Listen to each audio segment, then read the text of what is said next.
continues to be Colorado quarterback Shedeur Sanders falling to the Cleveland Browns in the 5th round. And yesterday, the Browns released the moment when Sanders finally got the real phone call that he was waiting for. Take a listen. We're going to take you off the board here, all right, brother? Let's do it. Hey, listen, you got to come in, you got to work hard, you got to earn your job, earn your keep. It doesn't matter where you're taking, it matters what you do from this point forward, all right?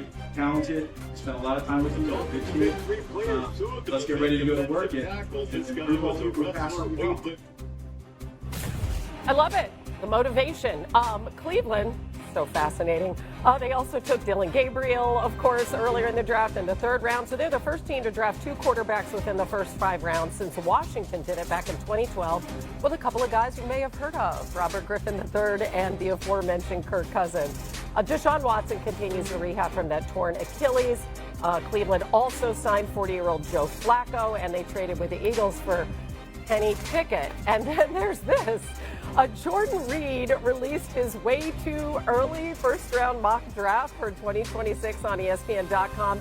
The Browns are going to have a pair of first-round picks next year, and believe it or not, Jordan has the Browns trading to get the #1 pick and take Clemson quarterback Cade Klubnik. I mean, I don't know about you, but that's a total of 5 quarterbacks on the roster.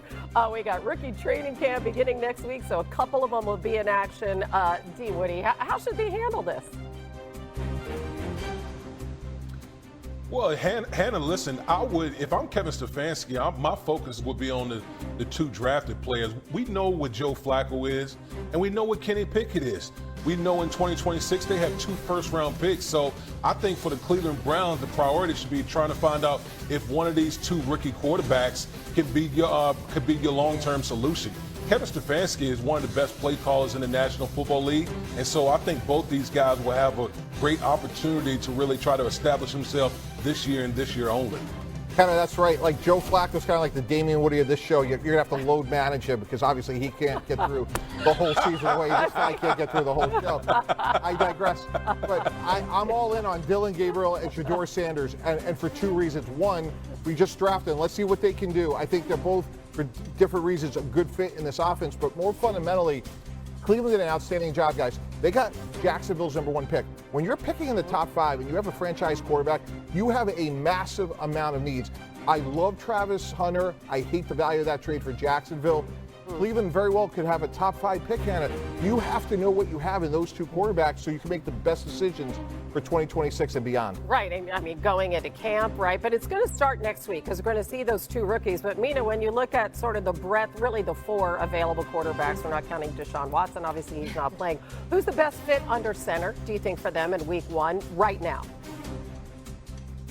Well, I don't know yet, but I think what the Browns have to figure out is of this group, and I agree with Damien, by the way, I think the focus should be the young quarterbacks. Who fits the offense? Usually when there's a rookie quarterback, we say, okay, what kind of offense can they build around this quarterback tailored to his skill sets, Cam Ward, Jackson Dart. But that's not how I feel about the Browns. I think we know what this Browns offense is going to look like. It's going to be run first. They drafted 2 running backs, by the way, both of whom I like a lot. In Judkins and Dylan Sampson. And then they also added a tight end, Harold Fanta Jr. There's going to be a lot of multiple tight end sets. It's Kevin Stefanski's offense. It's going to be a decent amount of under center, play action. So I think for these quarterbacks, Sanders, Gabriel, Pickett, who can operate it? That's what I want to see. Who's better at executing play fakes, throwing on the move off of boots, handling those play fakes? Ball handling is part of this as well. Because I think for Cleveland, evaluating them through that lens is going to determine really who starts the most games for them this year. I mean, this is just a pattern, right? Since returning to the NFL in 1999, the Browns have used 40 different starting quarterbacks. The most in the NFL. I'm sure that doesn't come as a surprise. Okay, including Shedeur Sanders, there were 6 quarterbacks drafted in the first 5 rounds this year, just 2 first-rounders. As you know, the Titans taking Cam Ward at #1 overall, the Jacksons trading up to get the Giants, I call them the Jacksons, the Giants. Maybe they will change their name after getting Jackson Dart. Ward joined Jim Kelly and Vinny Testaverde as the only Miami quarterbacks taken in the first round since the common draft era began. The Titans' Chigo Okonkwo talked about Cam Ward. He just brings that element, of the dog. you just got to dog in that position. I think, I've seen the video of, like the viral video of him and Shedeur training and stuff, and you just see the things he says, the way he carries himself. He just kind of has like all the intangibles that you want in that position. Bro, they gave you a completion percentage award, and all you did was throw check downs and bubble screens. That's actually crazy. If I did that, my completion percentage would be 90.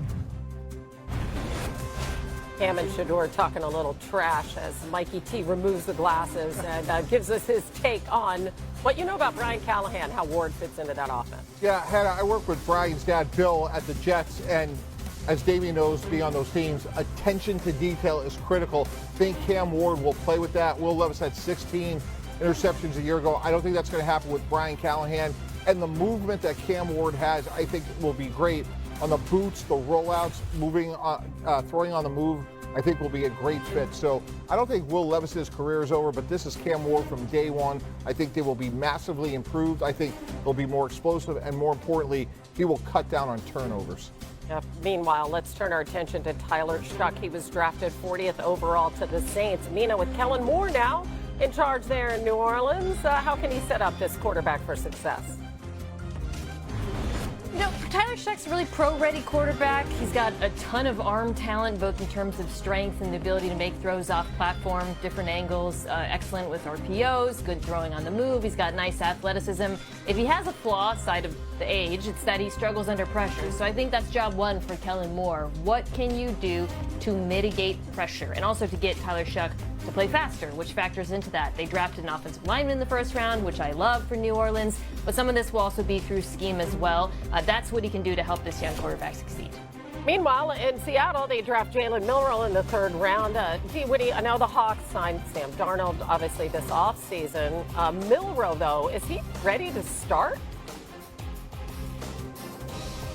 No, Hannah, he's not ready to start. He still has some developing to do as a passer, things he needs to learn. But here's what he is. Walking into the National Football, he's one of the most explosive athletes at the quarterback position. And so you, at Seattle, you can create packages, okay, for a guy like Jalen Milroe. And trust me, that right there creates headache for defensive coordinators, because that's something that you got to scheme and game plan for during the week. It takes away from actually preparing for Sam Darnold and the rest of the offense. So he'll automatically walk in and be an absolute threat running the football at the quarterback position. And that's going to add a different dimension to that Seattle Seahawks rushing attack. Yeah, and Geno Smith obviously at the helm there last year, and they addressed that. Drake May spoke earlier today, which took away from the second-year QB there, Mike, and happy May. Happy May, Hannah. Well, let's talk about Mike Vrabel, the first-year head coach, and how Drake May has noticed the impact that he has already made. Mike Vrabel said when he was first hired here, he wanted to galvanize this building, galvanize this team, and he's done so with May, who's noticed pop quizzes for players, or just Vrabel asking for more energy in the hallway. So he's taken note of the Vrabel effect. It's been great with Coach. He's come in here, and it seems like he's been here a while. He's so comfortable being a head coach. He's done it before. He's done it at a high level, won a lot of games.